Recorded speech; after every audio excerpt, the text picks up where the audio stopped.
fellow collectors, and welcome to Long's Toys. Today we are taking a look at the Ultra Monster Advance Grime from Ultraman Omega. So I think this guy was featured in like the first episode or maybe the first two episodes. It's been a minute since I've watched that first episode, probably about 2 months now or so. But yeah, I wanted to pick this one up just because I don't do a ton of these Ultra Monsters anymore. I used to buy a lot of the vinyls, and the Ultra Monster Advance are kind of like better vinyls. They have a little bit more articulation than the standard vinyls. They're a little bit pricier, but you know, I was kind of riding that initial Ultraman Omega hype train where like all the new stuff was being listed, and I decided to grab this one. He was a cool little monster in the first episode, so yeah, wanted to check him out. Now they're trying to pass it off here that he has two different modes, whereas the first mode is just kind of like him lying on his belly, I guess, while he's tunneling underground, and then he's just standing up on his hind legs. It's not really two modes, guys. I'm sorry. It's not. But you can see here is it interacting with the Ultraman Omega vinyl, so you can have them fighting each other. I think it's kind of fun that they actually like didn't include shots from the show, but they recreated them here with the figures. I think that's actually kind of neat. Not really much going on the bottom here. It does show you that it looks like there will be a little bit of assembly required, popping that head on there, so we'll see how that goes. This is actually a shot from the show where he's actually fighting him. And then over on this side, just showing you the dimensions of the figure itself, 145 millimeters. I'm going to guess that's about 5 inches. I really don't know. I'm not metric. In any case, again, here showing the two different modes on the back. And I guess his little talons or nails can retract, which is actually kind of cool. So I'm going to go ahead, get him out of the box here, and we'll take a closer look. So here is Grime out of the packaging. Looks pretty good. Definitely is still a vinyl figure. Has tail movement here at the back. You can spin the legs pretty much all the way around. You can move the arms up and down. As I mentioned, his little claws here can kind of go all the way back if you prefer. Then you can have them flip out. They are movable individually, which is nice. And then the head does spin from side to side. Paint applications look pretty good. I think they did a nice job here. You have the tip of the drill painted here in red. Unfortunately, mine looks like it may be flaking a little bit or missed a spot or chipped off. But some nice paint here for the eyes with that purple. Got a little bit of yellow and red here for the mouth and teeth. That yellow continues down here to the belly, but then stops. I don't know if it actually goes all the way like on the actual suit. I guess I could check the box again. Where was that picture? It's kind of hard to tell. Ultraman's kind of standing in the way, so we'll give him a pass on this one. I don't know that I'd honestly want this whole bottom part to be painted. That might be a little too much, but overall, I think he looks pretty good. Decent articulation, a little bit more than your standard vinyl figure. Now, for the other mode, basically, they do give you a second head, so I will give them credit for that. As far as I can tell, they are the same. It's just the orientation. So this pops off pretty easily.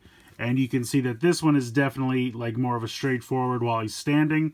And then this one is kind of more of a pointed forward for while he's drilling. So you're going to take this one and you just kind of pop it right on there. Spins nice. Then you can kind of put these forward if you want to retract them or not. That's up to you. And then you just kind of have them. And then they also tell you to spin the tail around, I guess just to make him a little bit more streamlined. But that's the other mode. I guess this is for while he's drilling in the ground, which I think makes kind of sense. I mean, he would want to be more kind of... It seems weird to say aerodynamic for while he's drilling underground, but, you know, just kind of more streamlined to move through the earth faster while he's drilling. So... I mean, it's okay. It's kind of cool. I think that works. I do like that they included the extra head. I think that's a nice touch. We'll spin this back around and flip this. And then, like I said, very easy to just pop this one off. And then you just pop this back on. And there you go. And they go on and off really easily. So that's really nice. I appreciate that. But yeah, he's pretty cool. Not too much to him. He's not honestly that much more involved than your average vinyl figure. I would say... Usually their arms move and their legs move and maybe their tails move. I would say the head moving is something we don't necessarily see.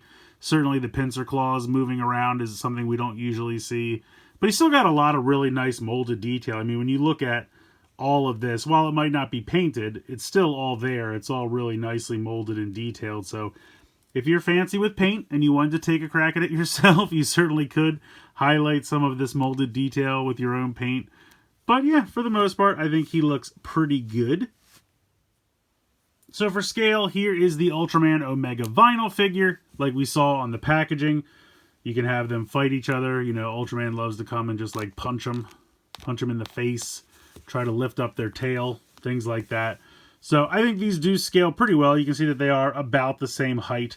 Now, if you wanted to use like an Ultra action figure, I still think the scale is pretty decent. I mean, he is a little bit taller than him now, but I still think this works pretty well. So I think it works with the vinyls and with the Ultra action figures and still looks pretty good. I mean, like I said, if we throw this guy back in here just to show you the height difference, they're fairly similar in height. Now, he does have a huge head crest, so that might be part of it. If you look at like the shoulders, I would say the shoulders are, I mean, maybe a quarter of an inch, half an inch tops. So the scale is not so different that I think, honestly, this guy would work with either one for display purposes. So I think that's pretty cool. Appreciate that. And it's another reason that I like collecting these, because I feel like they do scale well with both. I don't really buy a ton of these. I usually like to get like the basic one of his main form each year, and then that's usually where I stop. This one came with the extra Meteor and the little introductory booklet. It was like a special pack, so I definitely grabbed that this year. But I still, even if they don't do something like that, I usually get the base form just to have, you know, one vinyl for each figure, so one day I can have a full vinyl display of all of their base forms. But they still work really well here with the Ultra action figures, so I think that's pretty great. So at the end of the day, I think Grime is pretty cool. I mean, it's been a while since I've bought monster vinyls. I feel like when I used to buy, like, they used to do kind of two sizes. They kind of had like the smaller ones that were like $8 to $10 a piece, and then they kind of had like a little bit more larger deluxe ones that were, I want to say, maybe $20 a piece, but they were probably even larger than this guy is. And I want to say that these are somewhere in the area of 20 to 30. Now, again, when I'm talking about those prices, that was probably at least 5 to 10 years ago, because I haven't really bought vinyls in earnest since probably like G'd, maybe. I can't remember. It's been quite a while. Every once in a while, I'll grab one, especially if it's like a character that's not going to get a figure. I'll dabble, and like I said, this one I just wanted to kind of try it out because it had been a while, and I've gotten one or two of the Ultra Monster Advance. Though I think the last time I bought one was to get the extra piece for the Earth Garen from Blazer. It's been a while, but in any case, I think this guy's kind of cool. I mean, you know, you might look at this and say $20 to $30, that's insane, and I can't say I 100% blame you. But if you're just looking for some cool, decently, you know, articulated, very nicely molded and painted monsters for your Ultra action figures or vinyls to go up against, I think these are a nice alternative. I think this is nice. Yeah, like I said, for what you get, the price is probably a little bit much, but I do like what you get, and I'm not unhappy with it. I mean, things could always be cheaper, let's be honest, but yeah, I think he's pretty cool. I like the design. I like the paint applications. Molded detail is always there, no matter what vinyl figure it is. When it comes to the monsters, they always go all out for the molded detail. It's just the paint where they usually skimp. But he's got a nice amount of paint, and I do appreciate the extra head if you want to give him that extra drilling orientation, which is kind of cool.